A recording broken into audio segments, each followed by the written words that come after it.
ikukudeta, papalitan ng Senate President. Ilang beses yung tangka niya.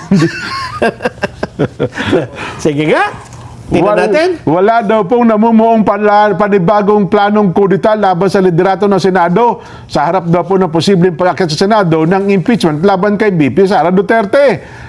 At muli rin siniguro ng Senado na nakahanda sila sa lahat ng senaryo na impeachment sa impeachment. Kasama na raw po ang posibleng pagharang dito ng minority bloc. Ibabalita po, detalye mula kay Mar Gabriel. Mar? Jen Nelson, tiwala si Senator Erwin Tulfo na walang panibagong kudita ang nagbabanta laban sa liderato ng Senado sa muling pagbubukas ng sesyon ngayong hapon. Sabi ni Senator Erwin, wala siyang naririnig na planong pagpapalit sa liderato para pigilan yung impeachment laban kay Vice President Sara Duterte. Nananatili daw na solido ang suporta ng majority bloc kay Senate President Vicente Soto III. Maging ang ilang miyembro ng minorya, wala raw na pag-uusapan na palitan si SP Soto. Sabi ni Senator Robin Padilla, wala siyang plano na sumali sa anumang kudita kahit pa sinabi niya noon na nais niyang maging pro-Sara ang Senate President sakaling matuloy ang impeachment. Pero aminado siya na posible raw na harangin ng minorya yung impeachment trial. Pero agad namang nilinaw ng liderato ng minorya na hindi nila haharangin ito ang impeachment trial laban kay VP Sara. Sabi ni Minority Leader Senator Peter Cayetano, wala silang napag-usapan ukol sa impeachment. Tiniyak niya rin na handa silang sumunod sa itinatakda ng batas at ng kanilang rules. Tiniyak din niya na magiging patas ang pagdidesisyon base lamang sa mga ipipresentang ebidensya. Muli namang tiniyak ni Senator Soto na nakahanda sila sa impeachment, makalusot man ito sa Kamara o hindi. Kung maipasa daw sa kanila yung articles of impeachment, agad silang magkukonvene bilang impeachment court. Handa rin sila sakaling harangin ito ng minority bloc. Pero paglilinaw ni Soto, oras na mag-convene na sila, hindi ibig sabihin nito na simula na rin ng paglilitis.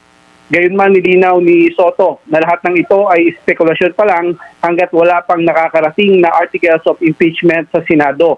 Pero sabi ni Senator Amy Marcos, walang duda na akyat sa Senado ang impeachment, lalo't madali lang daw makuha yung 1/3 ng boto sa Kamara. Kung dati raw dyan ay may banta na maantala yung budget, ngayon daw ay ang banta sa mga congressman at mga senador ay kakasuhan sila sa ombudsman kung hindi boboto pabor sa impeachment kay VP Sara. Jen, Nelson. Ganun pala. No? Kaya meron daw pala iba dyan, sinabpi na yung kanilang salin. Totoo ba yun? Yun nga ang nais nating makumpirma, no? Dahil yun ang sinasabi ni Senator Amy na ang ginagamit ngayon na panakot, no, para bumoto pabor sa impeachment ay yung pagsasampa ng kaso sa Office of the Ombudsman. Lifestyle check daw eh. Kapag hindi buboto ng pabor. Matindi, ano? Well, anyway, teka lang. Akala ko ba ay merong pasabog si Senador Ping sa araw na ito? Mar, ano nangyari? Well, hindi natuloy ngayon, Jen. Yun nga rin ang hinihintay namin.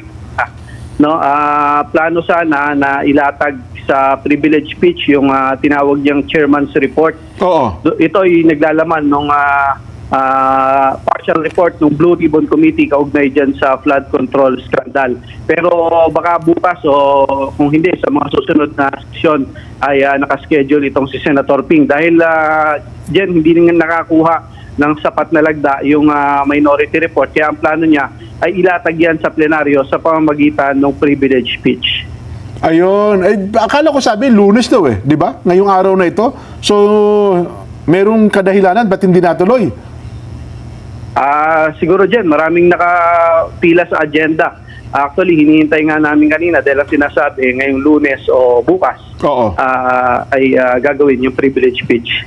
Meron daw sa mga pasabog eh, di ba? Mga tutukuyin na raw talaga, di ba? Mga tao, mga pangalan. Yun nga. Yes, yan. Ilalatag dyan yung mga napag-usapan base doon sa 7 hanggang 8 hearing ng Blue Ribbon Committee. So, yan daw yung dapat antabayanan dahil nakapaloob dyan yung lahat ng nangyari doon sa mga hearing na yon, no? At yan daw sinabi ni Senator Ping na magbibigay daan yan doon sa pagpapatuloy naman ng investigasyon ng Blue Ribbon Committee. pero sa halip na si Senador Ping, mukhang si Senador Marcoleta nag-privilege speech. Ano ba yung pinupunto? Yun nga Jen, hindi natin masyadong dami kasing, alam mo, first day ngayon ng pagbubukas ng session ulit. So napakaraming mga storya na pumutok ngayong araw, no? Kasama na dyan yung planong kudeta raw at itong impeachment ni VP Sara. At kanina rin merong meeting din itong Ethics Committee kung saan binasura naman yung 4 sa 9 na reklamo na nakahain sa kanila. Ayun. Sige. Thank you, Mar. Si Mar Gabriel po yan.